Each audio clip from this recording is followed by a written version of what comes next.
Thank you so much for joining me. So, Sagittarius season is all about expansion, adventure, and seeking higher knowledge. I think that we'll see a lot more truths coming to light and we'll be able to zoom out and see more of that big picture. I'm going to pull some tarot cards today and then we'll also talk about the astrology as I do. We start off Sagittarius season starts on the 21st. On the 25th, we do have Mercury going retrograde. And usually I would say this is just a great time to review how your communication is coming across, review and look at how you're speaking your truth. It's a time to rest, recalibrate. This Mercury retrograde is opposite Jupiter retrograde in Gemini, and Gemini is a sign for communication, and Jupiter expands things. So I could see a lot of miscommunications happening and more of those travel delays that it's kind of associated with happening this time. So normally it's a little exaggerated, I think, but I think this season or this Mercury retrograde, we could definitely see some of those kind of stereotypical things coming up. All right, let's see what else we need to know as we start off this season. I'm pulling from the Angel Tarot cards. All right, so we have the life experience card. We have Knight of Reverse, Five of Air. Okay, so I'm gonna kind of intuitively read these as well. So we are going to have that tower moment. In I'm getting the visual of this happening in the exterior world. So I could see this happening, something major happening outside of us that's kind of falling apart, or a major revelation, something that's coming up that's going to kind of shake up the outer world, but somehow affect our experience as well. It could definitely make us feel like we need to be more secure with our own home resources in our own lives with our loved ones. So this is a good time to kind of be prepared for anything. And I think that with the crazy astrological happenings now through like 2026-ish, maybe longer, but we're kind of in the middle of this transformational stage. And at the end of it, everything will be so much better. But as we go through it and these growing pains, they can definitely seem like chaos. So I say that just with the expectation that we have to be able to flow with whatever comes our way. So whatever comes up, don't get too fixed on like your everything going the way that it's always been, I guess I want to say. I think that we've already we're in that fog of like this is weird, things are a lot different in the world and maybe in our lives. And I think that it's so easy to cling on to how things always were and want that back, but growth happens with change. So it could get weirder. It will get weirder. It will get strange. It could feel very challenging, but if we're able to just flow with whatever changes and not get too fixed on certain results, that will definitely aid us as we move forward. So in saying that, also, we want to be prepared like we would for any big life event.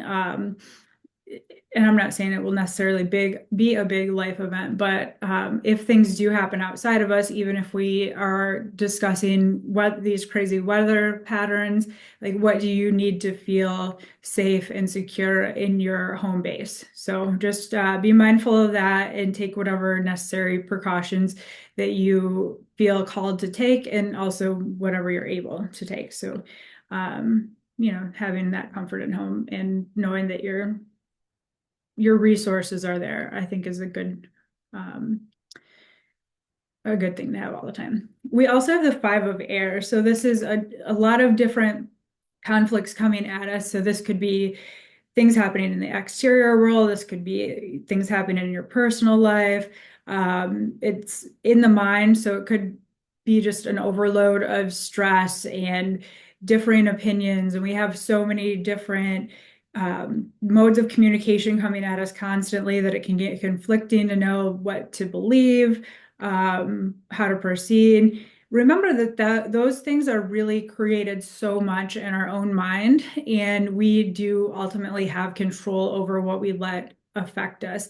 And if that means that we have to stop communicating with certain people, stop listening to certain sources of information because it's causing stress, then we take those steps and do the things that we can control. We control what we can control. So keep that in mind too, that we have sometimes these unnecessary distractions and things that cause conflict and chaos. And we have control over what we see, and we can eliminate those things. So remember that you are the creator of your own life, and it's a good thing to think of, like, don't look for a leader outside of yourself. And I mean that in every sense of the word. I think that it's maybe human nature just to look for someone to be that shining light. And it's great that we have certain people in leaders that are shining a light, but the ultimate leader in light is within. So that's all I gotta say about that. All right, let's see what else comes up. We do have a new moon in Sagittarius on December 1st. And so going with all those themes of Sagittarius season, of learning, of growth, of expansion, adventure, keep that all in mind for the new moon. So you can set your intentions in those areas.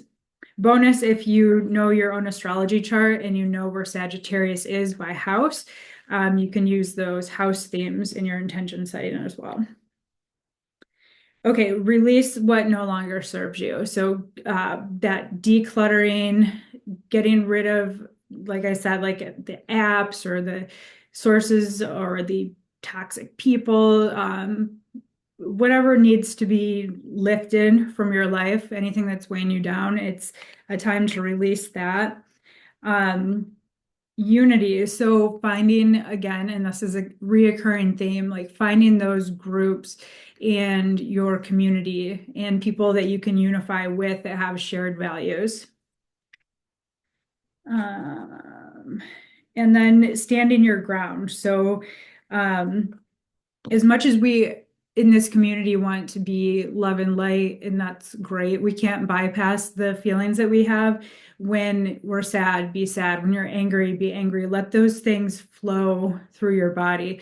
This is kind of taking me on a little side note here, but I think that's such an important thing, that it's so easy just to dismiss any negative feelings that we have and not process those.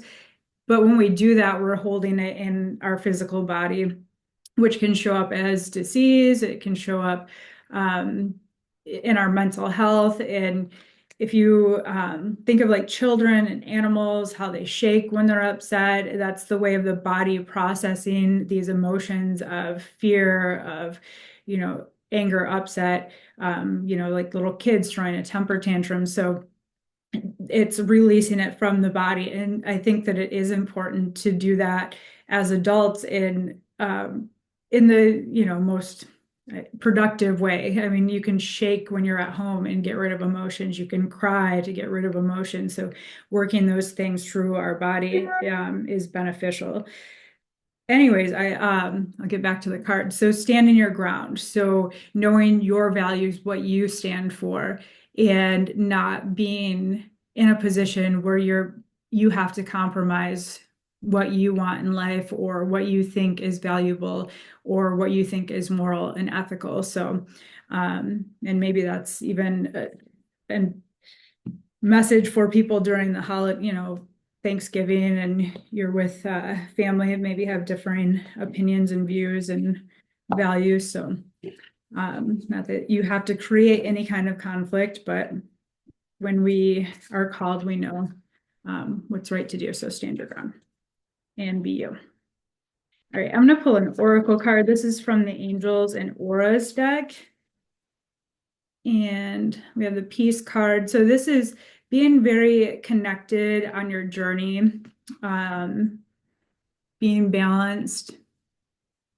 I'll let you look at that and see if there's anything that's popping up. And clearing away any of those heavy emotions. And right now I'm feeling this, we've been working through a lot of these heavy traumas and emotions, and we're taking it on from a collective level, not only from ourselves. We're working through old pain and old trauma, but we're taking on the pain and trauma outside of us as well and letting it go. So whatever that means for you, and however you're able to like process those things. And so some of the shaking, like I was talking about, a somatic releasing technique is really good. Grounding, being in nature, like petting your dog. So however you have to clear those energies from yourself and from your home. So Sagittarius, because this season is concerned with higher knowledge, in your home from the front door, when you walk in your front door, the front left of your house will be the area associated in Feng Shui with higher knowledge. So look at that too and make sure that's clean and clear.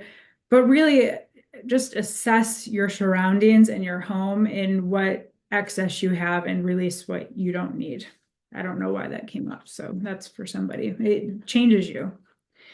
And then open your heart and feel more of that heart energy, speaking more from your heart. And this could also go along with the holidays. Instead of so much mental clutter, sometimes we just need to drop into that heart space and speak from there. And then again, the healing emotions, and then integrating our higher selves in that connection with source, with our human physical being, and then speaking from that heart center. I'm going to pull from a different deck. So this is from The Golden Future by Diana Cooper. And this talks about, this deck is, they got the 5D Earth, the new Earth. And any of these things, if you have any questions, please leave a comment and I will address that. But let's see, as our world changes, as we kind of go through this shift and transformation, what do we need to know right now for this month? So this is interesting. So this is called the Golden Stellar Internet, communication in a fifth dimensional way. And I've been getting this message all day about connecting more with our extrasensory perception. So developing more of that telecommunication, telekinesis, is that what it is?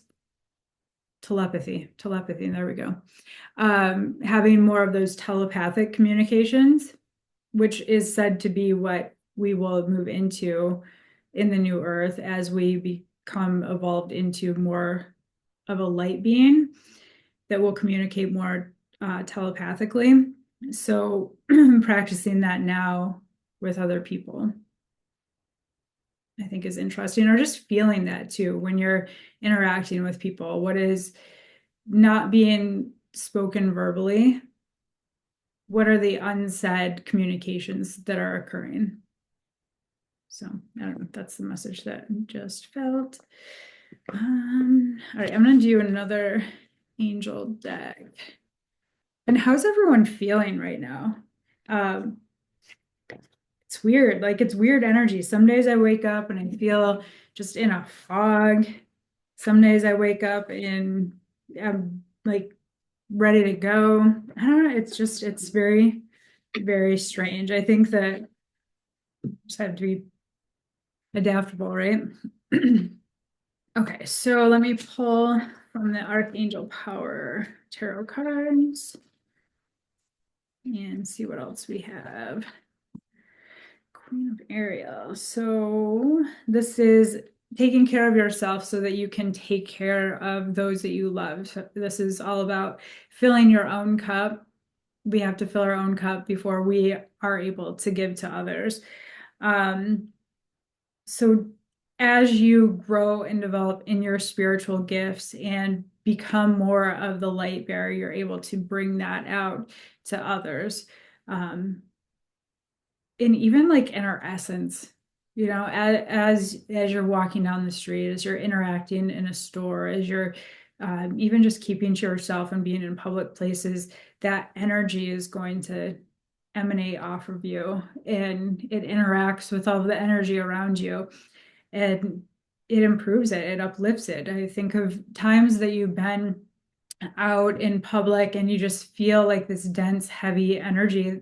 That's everyone around you. And sometimes we can feel things from the other side of the world that can have an impact on us. So the more we're able to be out and send out love, and even if it's not intentionally, but if you're working on yourself and filling your own cup and you're able to be in your joy and in your bliss, you're going to give that out to the collective, and everyone will benefit from that. Okay, I guess I didn't really do much of Sagittarius season, so maybe we'll say this is through, I don't know, the first half, the first part of Sagittarius season, and then I'll do another one. I guess that was all the message for today, because I'm feeling like that's that. And then we just roll from here. All right, take care.